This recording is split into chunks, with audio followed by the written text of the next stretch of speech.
নমস্কার। গল্পসঙ্গীর গল্পের আসরে সকল শ্রোতা বন্ধুদের স্বাগত জানাই। আজ আপনাদের শোনাব সাহিত্যিক গজেন্দ্র কুমার মিত্রের লেখা গল্প দায়ী।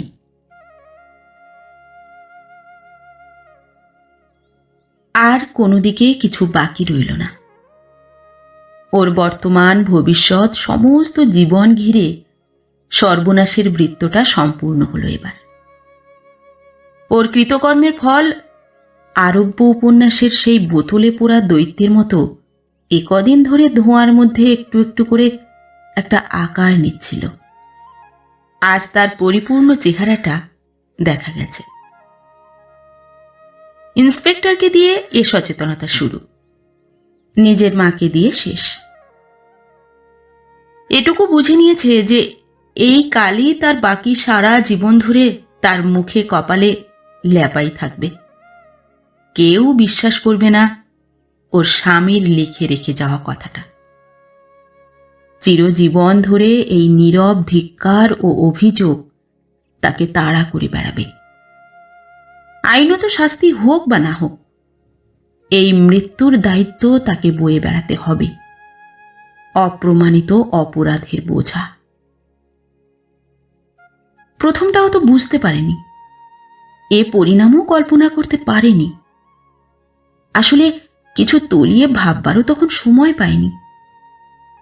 সদ্য স্বামী বিয়োগের ব্যথা ও ঘটনার এই আকস্মিক নাটকীয়তায় স্তম্ভিত স্তব্ধ হয়ে গিয়েছিল। যে কোনো প্রবল আঘাতের গুরুত্ব, তার বেদনা অনুভব করতে কিছুটা অবসর লাগে। সেটুকু সময়ও পায়নি তখনও।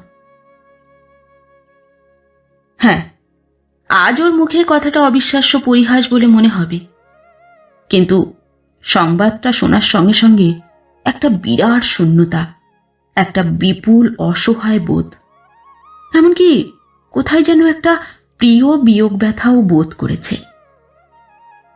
এ অনুভূতি তার কাছেও কম বিস্ময়কর নয়। লোকে তুলনা দেয় একটা পাখি পুষলেও মায়া পড়ে যায়। কথাটা যে কত খাঁটি আজ সে বুঝল। হয়তো এও তাই। দীর্ঘকাল একত্র থাকার ফলে, কিংবা সে লোকটা এত অবহেলা নির্যাতন সহ্য করে তিলে তিলে ওকে জয় করেই এনেছিল। ও টের না পেলেও এটা সে একত্রবাসের মায়ার চেয়েও বেশি কিছু। কে জানে কি তা ভাবার মতো তো একটু ব্যবধান মিলল না। প্রতিশোধ তার দানবীয় রূপ নিয়ে প্রায় সঙ্গে সঙ্গেই ওর সামনে এসে দাঁড়ালো। পুলিশ ইন্সপেক্টর যখন ঘুরিয়ে ফিরিয়ে একই প্রশ্ন করছেন বারবার, ওর সঙ্গে নীতিশের সদ্য কোনো কলহ বিবাদ হয়েছিল কিনা, অথবা দীর্ঘদিন ধরে কোনো মনোমালিন্য চলছিল কিনা, ইতিমধ্যে ওর স্বামীকে কোনো কারণে একটু কঠিন রকমের কোনো ধিক্কার দিয়েছিল কিনা, কিংবা নীতিশই কোনো গর্হিত আচরণ করেছিল কিনা, স্ত্রীলোক ঘটিত কোনো অবিশ্বাস, তখন বিরক্ত হয়ে উঠেই মালা জবাব দিয়েছিল, বারবার একই কথা জিজ্ঞেস করছেন কেন? এসব যে কিছু নয়, উনিই তো লিখে দিয়ে গেছেন। মিছিমিছি আমার এই অবস্থায় উত্তক্ত করে আপনাদের কি লাভ হচ্ছে? ইন্সপেক্টর তাতে বিন্দুমাত্র অনুতাপ বা দুঃখ প্রকাশ না করে, সেরকম কিছু ভান পর্যন্ত না করে, তার অভ্যস্ত ব্যঙ্গ কঠিন কণ্ঠে জবাব দিয়েছিলেন, ওইটে লিখে দিয়ে গেছেন বলেই তো জিজ্ঞেস করছি। কিছু মনে করবেন না, আপনি তো ছেলে মানুষ নন। কথাবার্তা শুনে মনে হচ্ছে একেবারে নিরক্ষরও নন। দেখেছেন শুনেছেনও বিস্তর। চিঠির বয়ানটা একটু আনইউজুয়াল নয় কি? আপনি ভেবে দেখুন না, এসব ক্ষেত্রে সাধারণত কি লেখে, আমার মৃত্যুর জন্য কি আমার আত্মহত্যার জন্য কেউ দায়ী নয়, তাই না? বিশেষ করে এত লোক থাকতে আপনার কথাই বা লিখলেন কেন? আমার মৃত্যুর জন্য আমার প্রিয়তমা পত্নী দায়ী নন। মার্কিউ, মৃত্যুর জন্য, আত্মহত্যার জন্যও লেখেননি। তারপর নোট বই পেন্সিল গুটিয়ে নিয়ে উঠে দাঁড়িয়ে বলেছিলেন, পোস্টমর্টেমের পর ডেড বডি ছাড়া হবে। কে আত্মীয় আছেন আর জানি না, বডি নেওয়ার ব্যবস্থা করবেন। আর আপনাকে অনুরোধ, করোনারের রায় না বেরোনো পর্যন্ত আপনি কাইন্ডলি শহরের বাইরে কোথাও যাবেন না। তারপর শোভনতার খাতিরেও একটা নমস্কার পর্যন্ত জানাবার চেষ্টা না করেই কঠিন মুখে বেরিয়ে চলে গিয়েছিলেন। বাইরে গিয়েই বোধ করি কোনো সহকর্মীর কাছে বলেছিলেন মালার শ্রুতিগম্য জেনেই, she is responsible, alright, somehow or other. সেই শুরু। খবরের কাগজে বর্তমানে এত স্থানাভাব সত্ত্বেও বেশ টিকা টিপ্পনী দিয়েই খবরটা ছাপা হয়েছিল। সব টিকারই মূল ইঙ্গিতটা এক। এত কথা লেখার থাকতে মৃত ব্যক্তি ওই কথাটাই বা লিখতে গেলেন কেন? কোনো কাগজের রিপোর্টার বা আর একটু বেশি এগিয়েছেন, লিখেছেন আত্মহত্যা ঠিকই, টাটা বিল্ডিংয়ের সর্বোচ্চ তলা থেকে লাফিয়ে পড়ে চূর্ণ বিচূর্ণ হয়ে গেছে। যে ব্যক্তি 1 ঘন্টা আগেও সহকর্মীর সঙ্গে সহজভাবে কথা বলেছে, তাছাড়া লিফটে করে উপরে উঠেছে, লিফটম্যানও কোনো অস্বাভাবিক কিছু লক্ষ্য করেনি। অসুস্থ বা বিষক্রিয়ায় ভুগছে এমন মনে হয়নি। তবে মৃত ভদ্রলোকের পকেটের চিঠিটাতে অনেকে অনুমান করছে দীর্ঘস্থায়ী দাম্পত্য কলহই এর জন্য দায়ী। সেটা বহু লোক জানে বলেই স্ত্রীকে বাঁচানোর কথাই লোকটির সর্বাগ্রে মনে হয়েছে। এই সংবাদগুলি মালার তথাকথিত আত্মীয়রা, ওর কাকারা, খুড়তুতো ভাইয়েরা, দেওররা, মামা শ্বশুর, খুড়শ্বশুরের দল বেশ যত্ন সহকারেই হাতে করে এনে অন্যমনস্কভাবে ফেলে চলে গেছেন, যাতে সে টিপ্পণীগুলি ওর পড়ার অসুবিধা না হয়। এই পাড়ায় দীর্ঘকাল আছে। ওপরতলার ভাড়াটে, বাড়িওয়ালা, আশপাশের বাড়ির অধিবাসী প্রায় সকলের সঙ্গেই আত্মীয়তা জন্মে গেছে। এ বিপদে যেটুকু কর্তব্য করার তাঁরা করেছেন, কিন্তু নীরবে, ভাবলেশহীন মুখে। 2-1 মামুলি সান্ত্বনাও দিয়েছেন, তবে তা এতই শুষ্ক, ওষ্ঠ সর্বস্ব যে বলে নিজেরাই বোধহয় লজ্জিত হয়ে চুপ করে গেছেন। কোনো ধিক্কার, লাঞ্ছনা কি অভিযোগ ওর সামনে উচ্চারিত হয়নি বটে, তবে মালা তা স্পষ্ট শুনতে পাচ্ছে। সে অব্যক্ত ধিক্কার ও অভিযোগ যেন প্রতিনিয়ত তাকে তাড়া করে বেড়াচ্ছে। অব্যক্ত বলেই তার প্রতিবাদ করা যায় না, যুক্তি দিয়ে খণ্ডন করা যায় না। নীরব অভিযোগের উত্তর দেওয়া মানেই সে অভিযোগ স্বীকার করে নেওয়া। এটুকু বুদ্ধি এমনকি ওরও আছে। আর বাতাসের সঙ্গে ঝগড়া করে লাভ কি? এই তো এইমাত্র ওর মা এত লোকের অনুচ্চারিত কথাগুলোকে সরব রূপ দিয়ে গেলেন। ছি, আমার পেটের মেয়ে হয়ে তুই এমন করলি? ছেলেটা আমার দুঃখের ভাত সুখ করে খেয়ে বেঁচে থাকবে শুধু, তাও পারল না। তোর সামনে বলছে না সত্যি কথা, কিন্তু আমার কানে কি না যাচ্ছে। ঘরে বাইরে যে কান পাততে পারছি না। তোকে যে সে বিয়ে করেছিল এই তো তোর ভাগ্যি। তোর কেলেঙ্কারি কে না জানে, কে না শুনেছে। ভাবছি সেই 15 বছরেই সবাই ভুলে গেছে? নেহাত ভালো মানুষ গো বেচারা ছিল বলেই কোনো দিকে কান দেয়নি। সুন্দর বউ পেয়েই কেতার্থ হয়ে গেছিল। নইলে কি ভাবিস তার কাছেই কেউ খবর পৌঁছে দেয়নি? বেনামে চিঠি দিয়েছে, আমি সচক্ষে দেখেছি। হাসতে হাসতে দেখিয়ে গেছে, বলেছে এমন বউ আমি পেয়েছি কারো সহ্য হচ্ছে না মা। সে দেবতা ছিল, এমন স্বামীকে তুই জমের মুখে ঠেলে দিলি। বলতে পারত মালা, চিৎকার করে প্রতিবাদ করতে পারত, কিন্তু তার গলা দিয়ে সেই মুহূর্তে কোনো স্বরই বেরোল না। আর যাই হোক, মার কাছ থেকে এ অভিযোগের জন্য প্রস্তুত ছিল না সে। তেমনি প্রস্তুত ছিল না এ সংবাদটার জন্যেও। নীতিশ জানত বেনামি চিঠি পেয়েছিল সে, হয়তো একাধিকই, গ্রাহ্য করেনি, ওকেও বলেনি। আশ্চর্য! হায় রে, এই খবরটাই কেউ দেয়নি ওকে। তুমি কি করেছিলে মা? এ কথাটা আগে বলনি কেন?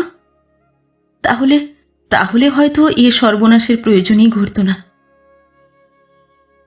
কিন্তু নীতিশ যে এমনভাবে শোধ নেবে, এইভাবে ওর কথাটাই ওকে ফিরিয়ে দিয়ে এমন চরম মার দেবে, এত বড় অভিসম্পাত চাপিয়ে দিয়ে যাবে চিরজন্মের মতো, তাও তো মালা ভাবেনি, কল্পনা পর্যন্ত করেনি।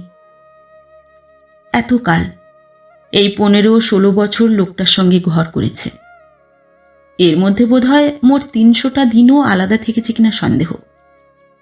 অযোগ্য ভেবেছে, ঝগড়া করেছে, অবহেলা করেছে, ঘৃণা করেছে, অসৎ ব্যবহার করেছে, তবু ঘর করেছে ঠিকই।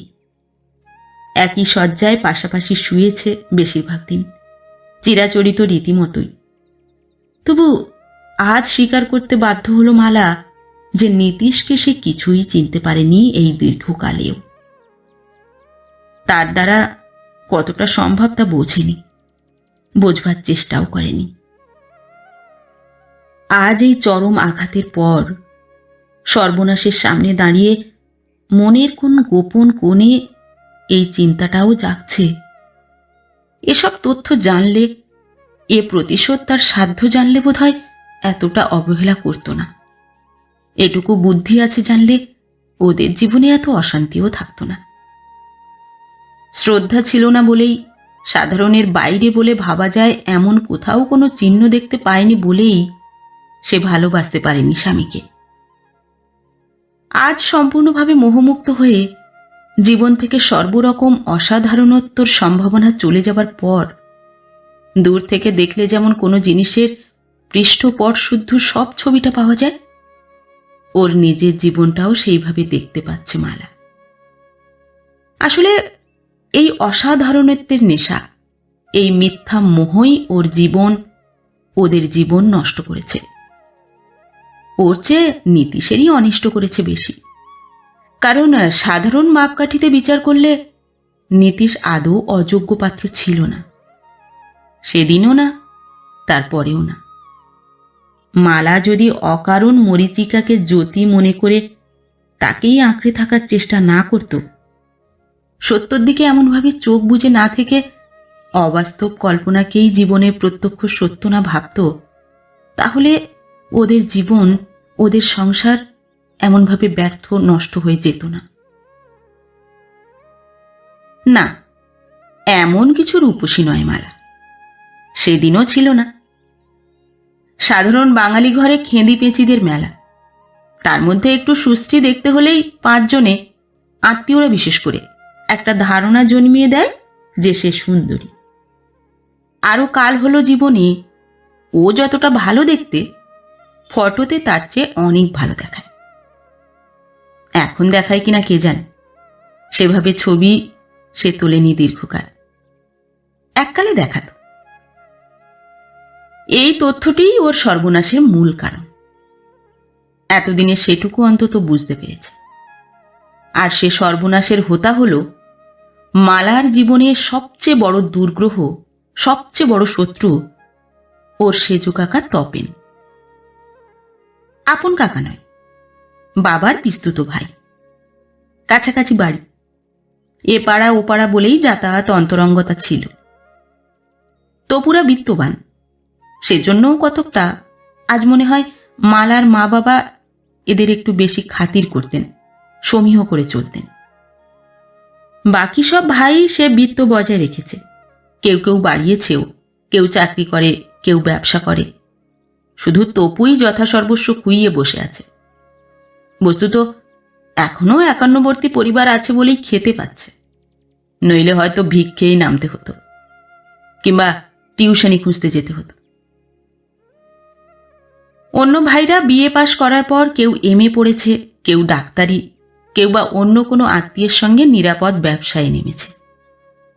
তপুরই ভাগ্য সে জীবনের সোজা পথগুলো খুঁজে পায়নি। যে দুর্ভাগা হয় সে বোধহয় এমনি করেই নিজের, পরের, সকলের অনিষ্ট করে বেড়ায়। তার চারপাশে থাকে সর্বনাশের বীজাণু। তপু বিয়ে পরীক্ষা দেওয়ার আগেই বাবা মারা গেলেন। পৈতৃক সম্পত্তির অংশ হিসেবে লাখখানেকেরও বেশি টাকা হাতে এসে গেল। তখনই না এলেও চলতো, তপুই সেটা জোর করে আদায় করে নিল এবং একেবারেই নেমে পড়ল ফিল্মের ব্যবসায়। তখন ওর মাত্র 21 বছর বয়স। তারপর অল্প বয়সে এ পথে গেলে যা হয়, কিছু মোসাহেব জুটল, কিছু আনুষঙ্গিক কুঅভ্যাস। ছবি শেষ হলো যখন, তখন সে 1.5 লাখ টাকা কোথায় উবে গেছে। ছবির উপর চেপেছে দেনা। ফলে ছবি মোটামুটি চললেও তপু 1 পয়সাও ফেরত পেল না। তবে প্রথম ছবি একেবারে অচল হয়নি বলে অনেক ঘোরাঘুরি করে জন 2 মহাজন পেয়ে আরও 2খানা ছবির মতো টাকা জোগাড় করেছিল। কিন্তু সেও যথেষ্ট নয়, যথেষ্টর জন্য অপেক্ষা করতে পারেনি। ছবি ওঠার আগেই সে টাকা শেষ হয়েছে। সেই অর্ধ সমাপ্ত অবস্থাতেই হস্তান্তর করতে হয়েছে ছবির সত্ত্ব। সবচেয়ে বড় কথা, ছবিও ওই লাইনের ভাষায় ফ্লপ করেছে। সেই থেকে নিশ্চিন্ত, আর কেউই টাকা দেয়নি, কোনো কাজও না। ডিরেক্টরের কাজের জন্য অনেক চেষ্টা করেছে, কিন্তু ওই কৃতিত্বের ইতিহাস জেনে কে চাকরি দেবে ওকে? কিছুই নেই, কোনো কাজ নেই, কাজ পাবার সম্ভাবনাও নেই। তবু তপু কাকা আজও ও লাইনটা ছাড়তে পারেনি। ওই পাড়াতেই ঘোরাঘুরি করে, আড্ডা দেয়, অনেক সময় অবাঞ্ছিত অতিথি রূপেই। সেটা বেশ ভালো করেই লক্ষ্য করেছে মালা। ও লাইনে তার কোনো সুবিধা হবে না বুঝে নিলেও সেটা স্বীকার করতে পারেনি, কারণ তাহলে আর কোনো আশা, কোনো অবলম্বন থাকে না। এই বয়সে কেরানির চাকরি খোঁজা সম্ভব নয়, খুঁজলেই বা কে দেবে? সাধারণ গ্র্যাজুয়েট, বয়সও 40-এর কাছাকাছি পৌঁছে গেছে। এই তপুই একদিন ধূমকেতুর মতো উদিত হলো মালার জীবনে। হঠাৎ একদিন এসে বললে, এই বুড়ি, ফিল্মে নামবি? দেখ, ব্রাইট চান্স, বরাত খুলে যেতে পারে। মালার তখন 17 বছর বয়স, সবে কলেজে ভর্তি হয়েছে। রূপের মিথ্যা ধারণাটা 5 জনে ঢুকিয়ে দিয়েছে মাথায়। তার তো এ প্রস্তাবে নেচে ওঠারই কথা, কিন্তু তার চেয়েও নেচে উঠলেন ওর মা। বাবা পছন্দ করেননি ব্যাপারটা, সঙ্গত কটা আপত্তিও তুলতে গিয়েছিলেন। এখন লেখাপড়ার সময়, ওইদিকে মন গেলে লেখাপড়া আর হবে না। তাছাড়া শুনেছি বড় কুসংসর্গ, খারাপ লাইন। ও কিছু করুক না করুক, বদনাম লেগে থাকবে একটা, ইত্যাদি। কিন্তু মা সেসব কানেই তুললেন না। আরে, আজকাল কত শিক্ষিত ভদ্রঘরের মেয়ে এ লাইনে যাচ্ছে জানো? এদিকে একটা চান্স পাওয়ার জন্য কি না করছে। ভালো ভালো শিক্ষিত লোক সব এখন ছবি তুলতে আসে। এখনকার যারা ডিরেক্টর, কেউই অশিক্ষিত নেশাখোর নয়। এত বড় বংশের ছেলে সত্যসখা রায়, সেও তো এ লাইনে রয়েছে। প্রবল যুক্তির ঝড় তুলল তপু কাকাও। ভবিষ্যতে রঙিন ছবি তুলে ধরল সামনে। বলল, হ্যাঁ, ওর পড়াশুনো। এদিকে একবার নাম করতে পারলে লক্ষ লক্ষ টাকা যেচে সেধে ঘরে আসবে। দেখবে, তখন ওকে বিয়ে করার সুযোগ পেলে কত ভালো ভালো ছেলে ধন্য হয়ে যাবে। এখন যারা স্টার, তারা ব্ল্যাকেই লাখ লাখ টাকা নেয়, লেখাপড়াতে তো আর সব সময় তো ছবি তুলছে না। কলেজ বন্ধ করার দরকারই বা কি? এক্ষুনি তো ওকে নায়িকার পাঠ দিচ্ছে না, ছোটখাটো রোল, বড়জোর 4 দিন কি 5 দিন যেতে হবে। এ তো আর রায় নয় যে 3 দিন রিহার্সাল দেওয়াবে।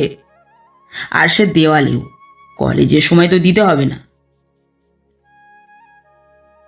এই পিস্তুত ভাইদের গোষ্ঠীকে সাধারণ কেরানি ওর বাবা চিরকালই সমীহের চোখে দেখতেন। তার উপর স্ত্রীর মতেই চলে এসেছেন চিরকাল। বেশি আপত্তি তুলতে সাহস করলেন না, বরং ছবি তোলা শুরু হতে যখন ঘরে বাইরে এ নিয়ে ঈর্ষাতুর সসম্ভ্রম আলোচনা শুরু হয়ে গেল, সিনেমা মাসিক সাপ্তাহিকগুলোয় মেয়ের 2-একটা ছবিও ছাপা হতে লাগলো। এমনকি আপিসও দেখলেন যেন কোন ফুসমন্তরে খাতির বেড়ে গেছে, তখন তাঁরও বেশ একটু নেশা লেগে গিয়েছিল। আপিস কামাই করে, এসব পুণ্য কাজে অফিসাররা খুব সহানুভূতিশীল, ছুটি নিজেরাই দিয়ে বসে থাকেন। মেয়েকে নিয়ে স্টুডিওতে যেতে শুরু করেছিলেন। আপিসের সহকর্মীরা শুটিং দেখতে চায়। সসংকোচে কথাটা বলাতে ডিরেক্টর ও প্রডিউসার যখন বললেন, নিশ্চয়ই নিশ্চয়ই আসবেন বই কি, এবং দেখতে এলে তাদের চা সিগারেট অফার করলেন, তখন বাবাও একটু গর্ব অনুভব না করে থাকতে পারেননি। আবার যেদিন ছবি শেষ হতে 200টা টাকাও পেল মালা, রীতিমতো ভাউচারে সই করে, সেদিন তো কথাই নেই। ভবিষ্যতের সোনার প্রাসাদের ছবি বোধ করি তিনিও সেদিন আবছা আবছা দেখতে শুরু করেছিলেন।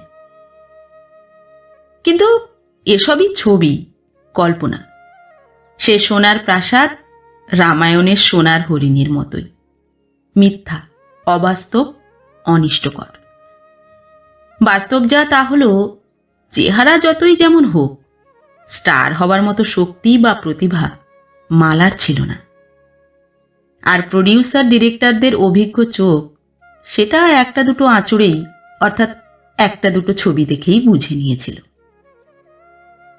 বুঝতে পারেনি মালা নিজে, আর তার তপু কাকাও। কোথায় তার শক্তির ন্যূনতা, কোথায় ট্যালেন্টের বা গ্ল্যামারের অভাব, মালার চোখে সেটা ধরা পড়েনি। তার নিজের অভিনয় দেখে মনে হয়েছে, এই তো বেশ হয়েছে, এইটুকু রোল, এর চেয়ে আর ভালো কি হবে, দিয়ে দেখুক না হিরোইনের পার্ট, ভালো করতে পারে কিনা যাচাই হয়ে যাক। কিন্তু সে ঝুঁকি নিতে কেউই রাজি হয়নি। সূর্য সিংহ তো পরিষ্কারই বলে দিয়েছিলেন, অত ভালো চেহারাতেও দরকার হয় না, যদি সত্যিকারের অভিনয়ের ক্ষমতা থাকে। তাছাড়া চেহারা ভালো ঠিকই, তবে পাথরের চেহারা, প্রাণ নেই। মানে কি বলবো, বুঝতেই তো পারছো, তোমার ভাইঝি কোনো অ্যাপিল নেই, সেটা থাকলেও চেষ্টা করে দেখতুম। তপু তবুও হাল ছাড়েনি। তার এ ব্যগ্রতার কারণ মালা বুঝে নিয়েছিল এতদিনে। তপুর আশা ওকে নৌকা করে ওই ভবসাগরে পাড়ি জমাবে। মালা যদি স্টার হয়, তাহলে সে ওকে আবার কাজ দেওয়াতে পারবে। বড় বড় অভিনেতা অভিনেত্রীদের মর্জি বা খেয়ালের খেসারত দিতে এমন অনেক কুপোষ্য পোষণ করতে হয়, এমনকি আবার ডিরেকশনের ভার পাওয়াও অসম্ভব নয়। সুতরাং সে নৌকো ফুটো হলে তার চলে কি করে? সে প্রাণপণে চেষ্টা করতে লাগল। কোথাও কোথাও মালার সামনেই গরম গরম কথা কাটাকাটি হয়ে গেল। মালার তাতে লজ্জার সীমা থাকে না, কিন্তু ওই রকম ছোটখাটো রোল ছাড়া কোনো প্রথম এমনকি দ্বিতীয় নম্বরের হিরোইনের পার্টও কেউ দিতে রাজি হলো না। 2 দিন 3 দিনের কাজ, বড়জোর 4-5 দিন, 150-200 টাকা পাওনা। ওদের দুজনের তখনও না হলেও ওর বাবা মার ততদিনে স্বপ্নভঙ্গ হয়েছে। এতে কিছু হবে না, তা তারা বুঝে নিয়েছিলেন। তাদের চারিপাশ ঘিরে ঈর্ষা ও সম্ভ্রমের সে উষ্ণতা কমে আসতেই তাঁরা এবার চাইলেন এই গ্ল্যামার একেবারে নিভে যাবার আগেই মেয়ের বিয়ে দিতে হবে। লেখাপড়া আর হবে না সেটা প্রত্যক্ষ। মেয়ে না ইতিমধ্যে গভীর জলে, বা আরো স্পষ্ট ভাষায় বলতে গেলে গভীর দঁকে গিয়ে না পড়ে। এখনো এই টোপ দেখিয়ে বিয়ে হতে পারে, পরে ভালো পাত্র পাওয়া মুশকিল হবে। ততদিনে এ জৌলুস থাকবে না, থাকবে শুধু এই সংসর্গের আষ্টে গন্ধটা। এই বিয়ের চেষ্টার ব্যাপারে ওর মাও যখন বাবার সঙ্গে একমত হলেন, তখন মালা চোখে অন্ধকার দেখলেন। তার চেয়ে বেশি পাগল হয়ে উঠল তপু কাকা, কারণ শেষ চেষ্টা হিসেবে সে যা করল, পাগল না হলে তা কেউ করে না। লোকেন বলে একটি ছেলে সেই সময় স্টুডিও মহলে ঘোরাঘুরি করছিল। বয়স অল্প, 24-25-এর বেশি নয়। ভালো ভালো পোশাক, হীরের আংটি, হীরের বোতাম জামার, চোরাই আমদানি করা বিলিতি সিগারেটের প্যাকেট হাতে, অর্থাৎ বিপুল টাকার গন্ধ তাকে ঘিরে। এই বয়সে কাঁচা টাকা অর্থেই উত্তম শিকার। অবশ্য ফিল্ম লাইনের লোকও পোড় খাওয়া, তারা বাজিয়ে না দেখে ব্যস্ত হয় না। দেখলেও ভালো হোটেলে নিয়ে গিয়ে বিলিতি মদ খাওয়ালো বেশ কয়েকদিন। তার চেয়েও বড় কথা, তপুর মনে হলো টাকাটা অফুরন্তই, অন্তত আশু ফুরবে না। পাছে বড় ডিরেক্টররা কেউ বাগিয়ে বসে, এই ভয়ে সে বেশ জেনে শুনেই হিসেব করে মালাকে তার দিকে ঠেলে দিল। মালারও তখন মাথায় আগুন জ্বলছে। সেও নির্বিচারে ওই ছেলেটির কাছে সর্বস্ব বিলিয়ে দিয়ে বসে রইল। বিলিয়ে দিল কথাটা সত্য অর্থেই। এখনো হাতে কিছু পেল না, ভবিষ্যতেও কিছু পাওয়ার আশা রইল না। তখনই বোঝা উচিত ছিল, কিন্তু সেসব জ্ঞান বা অভিজ্ঞতা মালার নেই, বুঝবে কি করে। এরপরই ধরা পড়ল ছোকরার পুঁজি সামান্য 15-20 হাজার। সে এ বাজারে ওই টাকাটা পণ করে জুয়া খেলতে এসেছে। অনেক টাকা আছে এইটে রাও হয়ে গেলে মহাজনরা টাকা দেবে ছবি করার, এই আশাতেই সে সবটা পণ করেছিল। পেল না কিছুই, এক মালার কুমারিত্ব ছাড়া। এরপর আর বিবাহের প্রস্তাবে প্রতিবাদ করার কি বাধা দেবার সাহস রইল না। মালার মনে হয় তপু কাকা সেদিন আত্মহত্যা করাই উচিত ছিল, অন্তত ওই সংসর্গ চিরদিনের মতো ত্যাগ করার। কিন্তু তার কোনোটাই সে পারল না। আজও এই প্রায় বৃদ্ধ বয়সও তালি দেওয়া প্যান্ট পরে সস্তার সিগারেট হাতে ফিল্মি আড্ডায় ঘুরে বেড়ায়। তারা ভদ্রতা করে গলা ধাক্কা দেয় না, সেইটুকু সৌজন্যের সুযোগ নিয়ে চরম নির্লজ্জের মতো আলোচনার মধ্যে কথা বলে ফটফট করে, অনিমন্ত্রিতভাবে মহরতে গিয়ে উপস্থিত হয়। প্রথম প্রথম ভালো পাত্রের দিকেই হাত বাড়িয়েছিলেন মালার বাবা। ইঞ্জিনিয়ার, ডাক্তার, নিদেন IAS অফিসার। অপছন্দের মেয়ে নয়, বিয়ে পাশ করেনি শুনেও মেয়ের ছবি দেখে অনেকে ঝুঁকে পড়েছিলেন। ছবির সঙ্গে অতটা না মিললেও তাঁদের পছন্দ হয়েছিল প্রায় সবার। বাবা মার একমাত্র মেয়ে, অবস্থা ভালো না হলেও যথাসর্বস্বর চেয়েও বেশি খরচ করতে প্রস্তুত ছিলেন তারা। কিন্তু শেষ পর্যন্ত অকারণেই, মানে কোনো কারণ না দেখেই নীরব হয়ে যেতে লাগলেন পাত্রপক্ষরা। ক্রমশ এইরকম ঘটনা বেশ কটা ঘটে যাবার পর অক্ষয়বাবু বুঝলেন তাঁরা যে আশঙ্কা করেছিলেন তাই হয়েছে। গ্ল্যামারটা নেই, দুর্গন্ধটা আছে, বরং এখন সেটা বেশি করে ছড়াচ্ছে। লোকেনের সঙ্গে অশোভন অন্তরঙ্গতা মালার দিক থেকে সম্পূর্ণ গায়ে পড়া। লোকেনের নাকি অত দোষ নেই, এ কথাও বলতে লাগলেন অনেকেই। অক্ষয়বাবু না জানলেও দেখা গেল অন্য অনেকে জানেন। একসময় তিনি এবং তাঁর স্ত্রী শুনলেন, শুনিয়ে গেলেন আত্মীয়রাই কেউ কেউ। যারা একদা এটাকে সৌভাগ্য বলে মনে করে বিচলিত হয়ে উঠেছিলেন, তাদের সেই ঈর্ষাবোধের জ্বালার ক্ষতিপূরণ হিসেবেই সবিস্তারে ডালপালা শুদ্ধ শুনিয়ে এতদিনে তৃপ্ত ও নিশ্চিন্ত হলেন। শিয়ালদার কাছে কোন হোটেলে এই উদ্দেশ্যেই দুপুরে 2-3 ঘন্টার জন্যে ঘর ভাড়া দেয়, সেইখানেই যেত ওরা। অমুকের অমুক সচক্ষে দেখেছে, সেই অমুকের শালার ভাইরা ভাই ওই হোটেলের ক্যাশিয়ার। সে মেয়েকে চেনে, আর তখন কে না চিনত ছবি ছাপার কল্যাণে। কি বোকা তোমাদের ওই মেয়ে বাপু, তাও বলি। বড় বিলিতি হোটেলে তোলবার যার ক্ষমতা নেই, সে কি রকম সানসালক তখনই তো বোঝা উচিত। জাতটাও দিলি, পেটটাও ভরাতে পারলি না। মেয়েকে তিরস্কার চেঁচামেচি করতে পারতেন, গালাগালি দিতে পারতেন, কিন্তু সে তো আরও নিজের অনিষ্ট নিজে করা, আকাশের গায়ে থুতু ছেটানোর মতো। অক্ষয়বাবু কিছুই বলেননি, মা বলেছিলেন, চাপা গলায় যতটা ধিক্কার দেবার দিয়েছিলেন। অক্ষয়বাবু নিরস্ত করেছিলেন তাকে, মেয়ে না আত্মহত্যা করে বসে এই ভয় দেখিয়ে।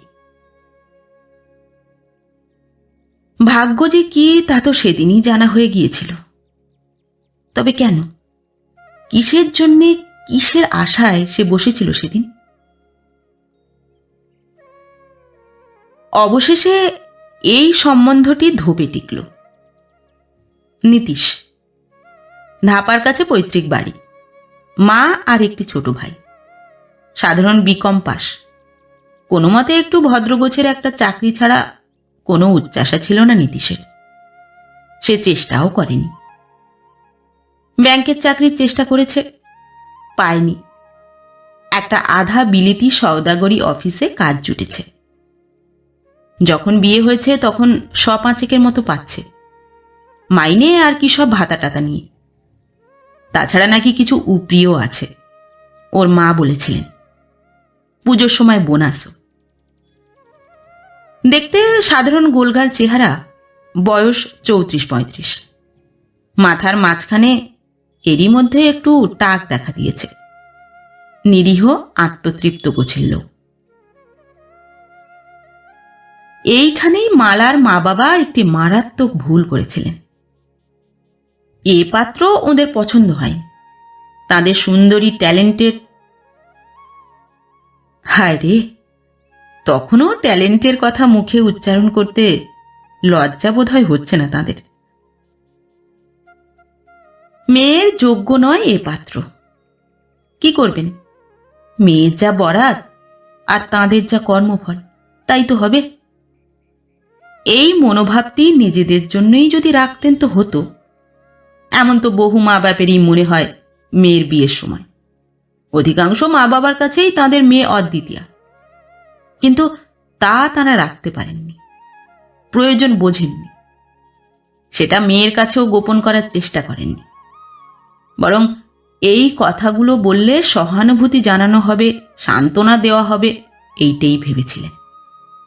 তাদের যে চেষ্টার কোনো ত্রুটি হয়নি, মেয়ের নিজের দোষেই যে ভালো ভালো পাত্র এসে ফসকে গেল, সেইটাই বোধ করি এর দ্বারা বোঝাতে চেয়েছিলেন। অথবা মনের হতাশা চেপে রাখতে পারেননি কোনো মতেই।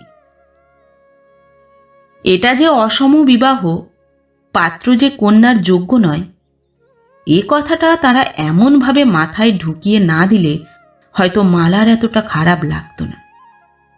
অদৃষ্টকে মেনেই নিত, মানিয়ে নিত।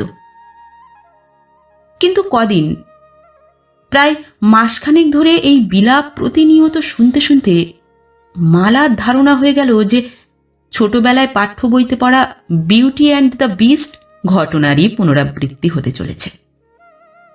তবে সে রূপকথার জন্তু রাজপুত্র হয়ে প্রকাশ পেয়েছিল একদিন, বাস্তব সংসারে সে সম্ভাবনা নেই। ওর একবারও মনে পড়েনি যে ওর বাবাও এই সাধারণ কেরানি, এবং এই ৪৫-৪৬ বছর বয়সেও ৭০০ টাকার বেশি পান না, সব মিলিয়েও। পৈতৃক ছোট্ট এই একতলা বাড়িটা ছিল তাই, নইলে এর উপর বাড়ি ভাড়া টানতে হলে কষ্টেই দিন কাটত। সুতরাং বিয়ের রাত্রে নাপিতের ছড়ার পৃষ্ঠপটে অশুভ দৃষ্টিই হলো ওদের, অন্তত মালার দিক থেকে। নীতিশ কিন্তু কৃতার্থ, গদগদ। সে এতটা অভিভূত ভাব দেখানোতেই মালার ধারণা হলো যে বাবা মার বিলাপের কারণটা সত্য, প্রত্যক্ষ। সে যত ঘটনাটাকে নির্ঘাত সৌভাগ্য বলে মনে করে, ততই সেটা মালার চরম দুর্ভাগ্য বলে বোধ হয়। নীতিশ আত্মতৃপ্ত ও নির্বোধ হোক, স্ত্রীর অসন্তুষ্ট ভাবটা বুঝতে বেশি দিন সময় লাগেনি তার। শুধু কারণটা বুঝতে পারেনি। মালার শাশুড়ি দেওর খারাপ লোক নন, কোনো উল্লেখযোগ্য অসৎ ব্যবহার করেননি, বরং মালাই বেশ একটু মেজাজ নিয়ে থাকত। এই শ্বশুরবাড়ি ও তার অধিবাসীদের সম্বন্ধে ওর যে একটা তাচ্ছিল্যের ভাব আছে মনে, সে ভাব থাকার সঙ্গত কারণও দেখানোর অধিকার আছে, তাও গোপন করার চেষ্টা করেনি। এও তারা সহ্য করতেন।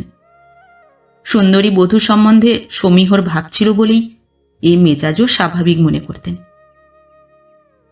নীতিশের মনে হলো শাশুড়ি দেওরের সঙ্গে ঘর করতে হচ্ছে বলেই মালা এমন উদাস, বিমর্ষ ও তিক্ত হয়ে থাকে। তখন তার ছোট ভাই একটা চাকরিতে ঢুকেছে, পৃথক হলে একেবারে ভাসিয়ে দেওয়াও হবে না। সে মাকে গোপনে ডেকে বোঝালো, দেখো মা, ও তোমাদের এত তুচ্ছ-তাচ্ছিল্য হেনস্থা করে, এটা আমার ভালো লাগে না। অথচ স্ত্রী, তার সঙ্গেই বা দিনরাত অশান্তি করি কি করে? তার চেয়ে আমি বলি কি, দিন কত কোথাও একটা আলাদা বাসা করে থাকি। একা সংসার করার কত সুখ বুঝুক একটু, তারপর যদি শিক্ষা হয়েছে বুঝি, তখন আবার ফিরে আসব। ভাই তো কিছু আনছে, আমিও কিছু দেব, তোমাদের অসুবিধে হবে না। মা দীর্ঘ নিঃশ্বাস ফেলে বলেছিলেন, এখনকার দিনে ছেলের বিয়ে দেওয়া মানেই পর করে দেওয়া। সে জানি বাবা, সুন্দরী বউ এনেছ, সে সংসারে থাকবে না তাও জানতুম। আর কার দোষ দেবো? চারদিকেই তো দেখছি এখনকার কোনো মেয়েই আজকাল শ্বশুর শাশুড়ি দেওর ননদের সঙ্গে ঘর করতে চায় না। তাই যাও, আমাদের অদৃষ্টে যা আছে তা তো হবেই, তুমি আর কি করবে?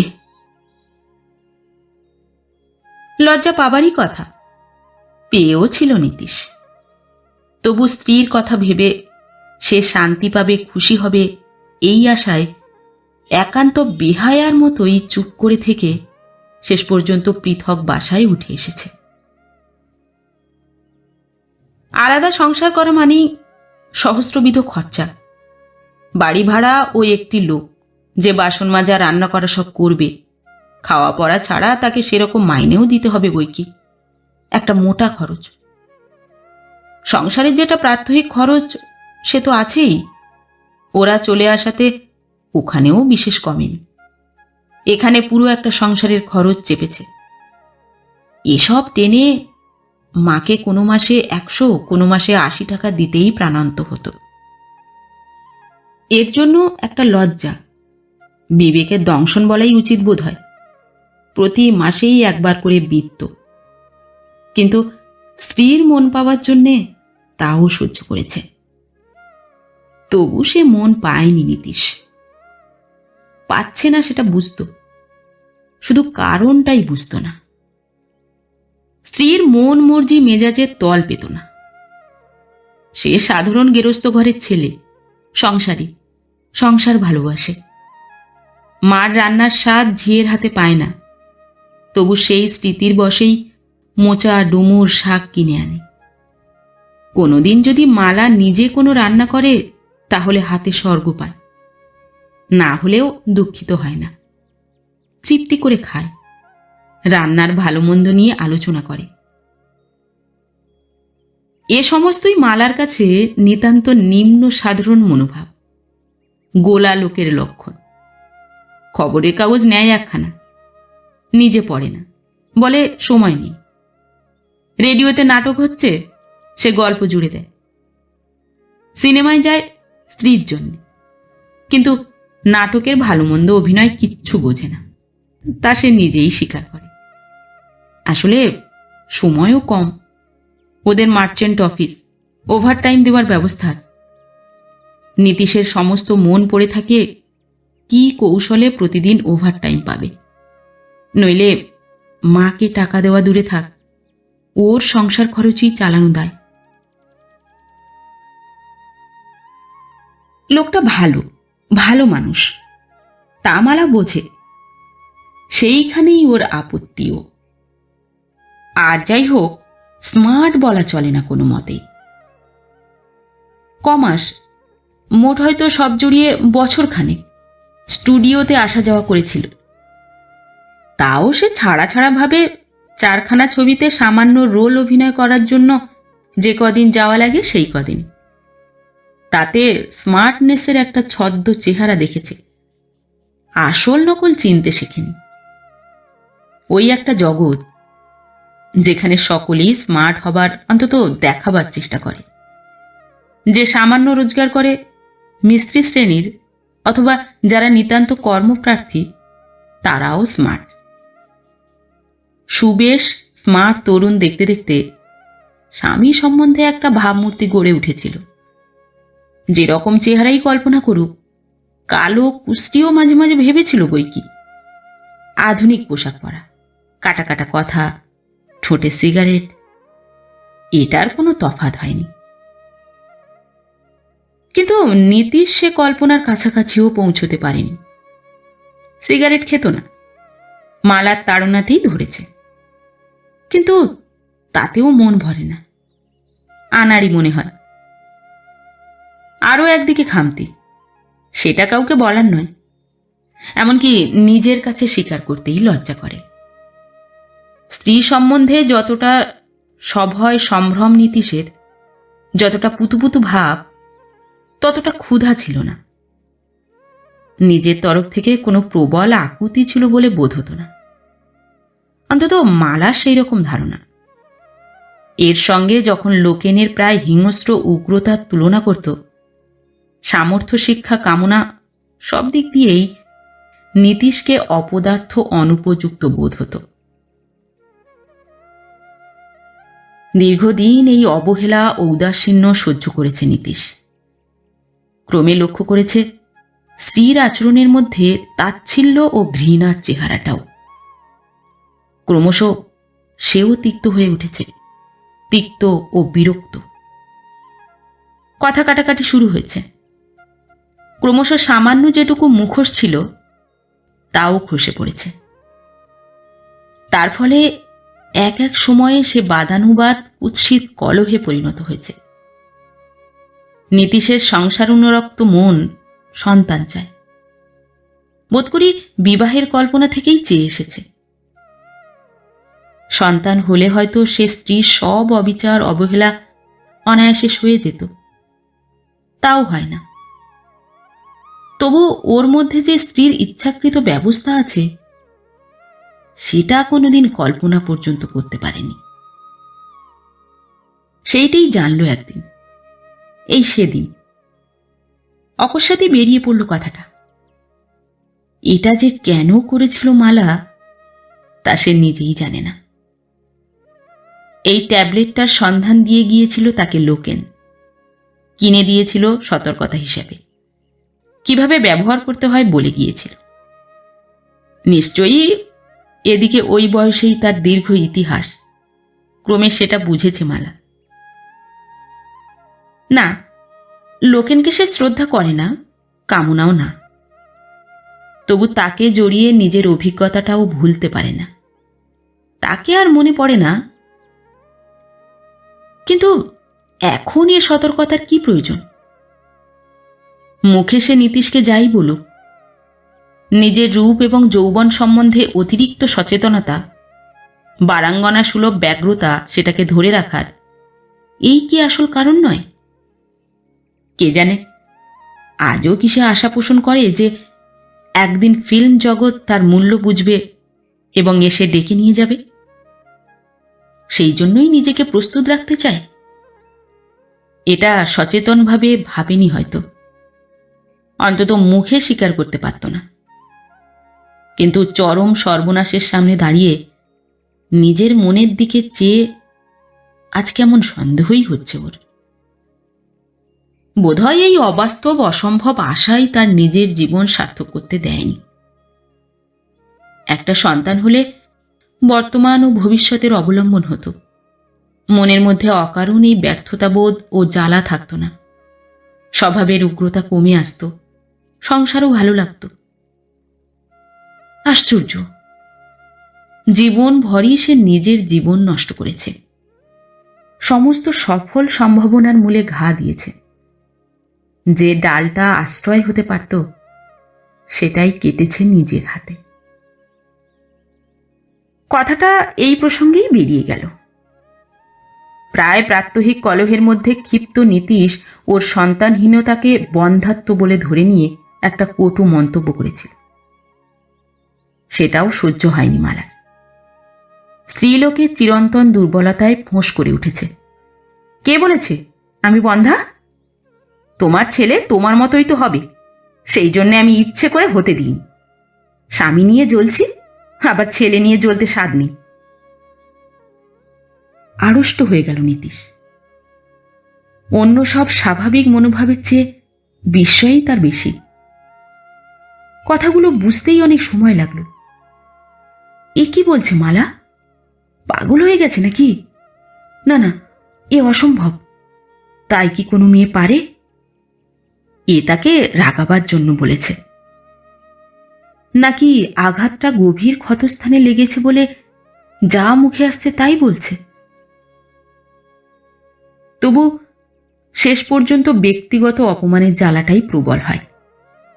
সেও কঠিন কণ্ঠে বলে, তা মন্দ বলনি, সে রিস্ক তো ছিলই। আমার মতো না হয়ে তোমার মতো হলে আমাকে সারা জীবন জ্বলতে হতো। অবশ্য তাতে তুমিও বুঝতে কি জ্বালায় অপরকে জ্বালিয়েছ।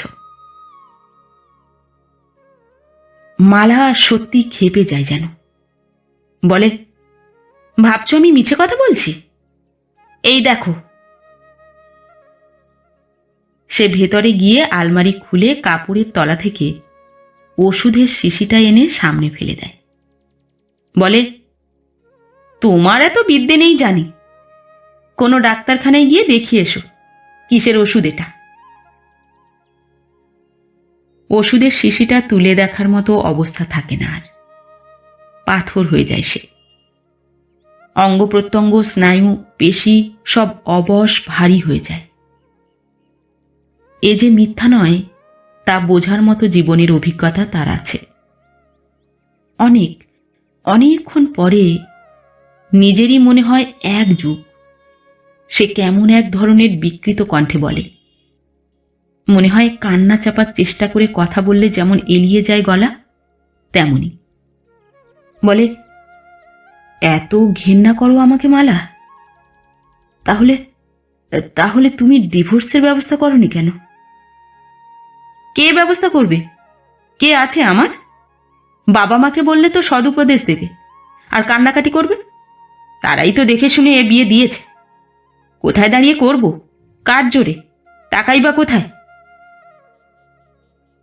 ও, উপায় থাকলে করতে।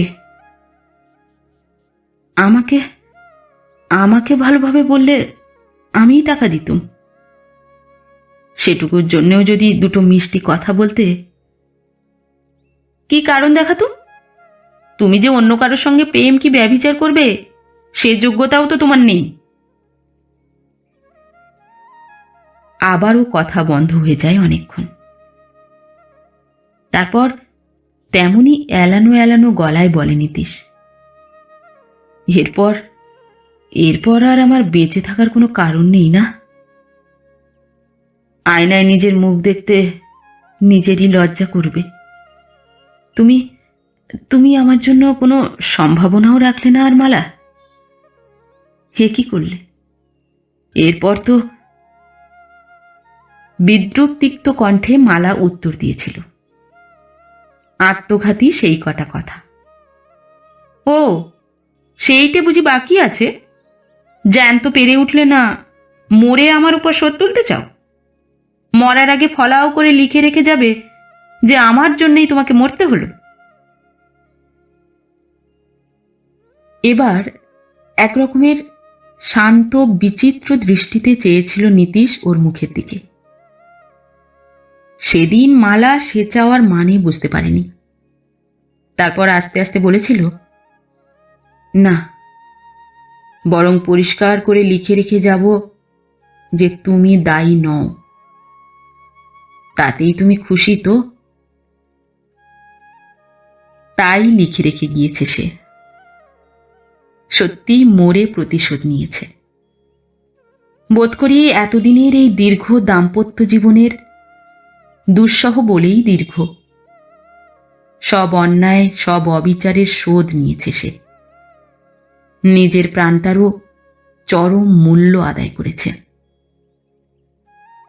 এর চেয়ে যদি সে লিখে রেখে যেত যে তার স্ত্রী দায়ী, তবু মালা বলতে পারত যে ঝগড়ার ফলে রাগের মাথায় লিখে রেখে গেছে কথাটা। অনেকে বিশ্বাসও করত তা। এখন আর সে পথ রইল না, কোথাও কোনো উপায় রইল না, কোনো যুক্তি দেবার কোনো কারণও রইল না যে। কে জানে আরো কতকাল বাঁচবে সে। যতদিন বাঁচবে ততদিনই পরিচিত সকলে হয়তো তাকে পরিহার করে চলবে। মা বাবা তিরস্কার করবেন, অনুযোগ করবেন, তাকে শুনিয়ে বিলাপ করবেন। একদিন যে তাঁরাই জামাইকে অযোগ্য ভেবেছিলেন সে কথা আর মনেও পড়বে না তাদের। ঘরে বাইরে কোনো সহানুভূতিই পাবে না কোনোদিন, কোনো ভালোবাসা কি অবলম্বনও না। যে লোকটা তাকে বিপদে রক্ষা করতে ভালোবাসতে পারত, একটু সহানুভূতি কি দুটো মিষ্টি কথার জন্য প্রাণপণ করতে পারত, একমাত্র যে বন্ধু ছিল জীবনের, শুভানুধ্যায়ী, তাকে সে নিজেই মেরে ফেলেছে।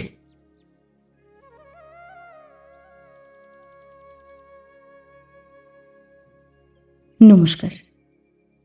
পরবর্তী গল্প নিয়ে খুব শিগগির ফিরে আসছি। ততক্ষণ সবাই ভালো থাকবেন, সুস্থ থাকবেন।